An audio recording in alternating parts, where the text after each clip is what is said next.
السلام عليكم ورحمة الله وبركاته. مرحبا بكم أعزائي المشاهدين أينما كنتم. حقق نادي فريق مانشستر سيتي الإنجليزي فوز مثير على نادي أرسنال بثلاثية مقابل هدف في البريمير ليج، وسجل المهاجم الأرجنتيني كون أغويرو ثلاثية اليوم حين سجل كوسيليني هدف أرسنال الوحيد، وبهذه النتيجة قلص فريق السيتي مع المتصدر ليفربول إلى نقطتين مؤقتا. وشهدت المباراة دخول النجم الجزائري نجمنا رياض محرز كبديل في الدقيقة 87 من المباراة بزميله كيفن دي بروين ربما خرج مصابا من اللقاء.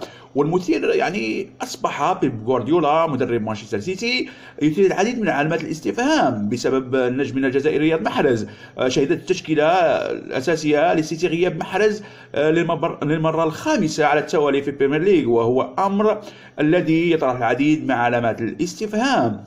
ورغم التراجع الكبير في مستوى رحيم ستيرلينغ في المباريات الأخيرة التي خسرها مانشستر سيتي وكذلك ساني، إلى أنه كان أساسي اليوم رحيم ستيرلينغ، بينما قرر المدرب بيب غوارديولا أن يشرك برناردو سيلفا مكان ساني والذي سيكون احتياطي، رغم أن محرز كان البديل الأول لهم. ليجد نجمنا الجزائري رياض محرز نفسه مضطر الآن لمنافسة 3 لاعبين، رحيم ستيرلينغ، ليروي ساني، واليوم شاهدنا منافس جديد لرياض محرز برناردو سيلفا.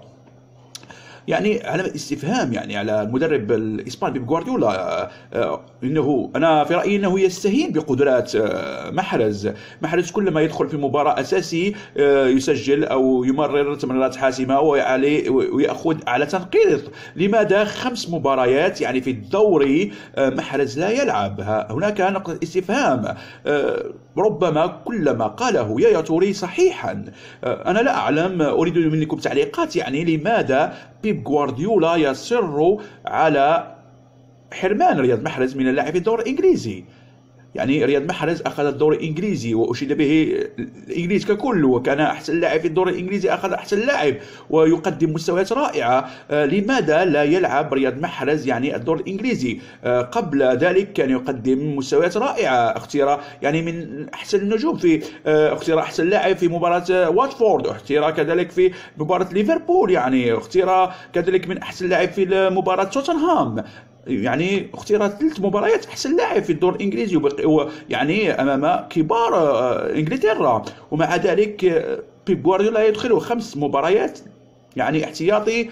هذا شيء ربما غريب، ربما نقطة الاستفهام. هناك شيء لا نعلمه. أنا لا أعلم شيئا. أريد منكم تعليقاتكم أعزائي الكرام، والسلام عليكم ورحمة الله وبركاته.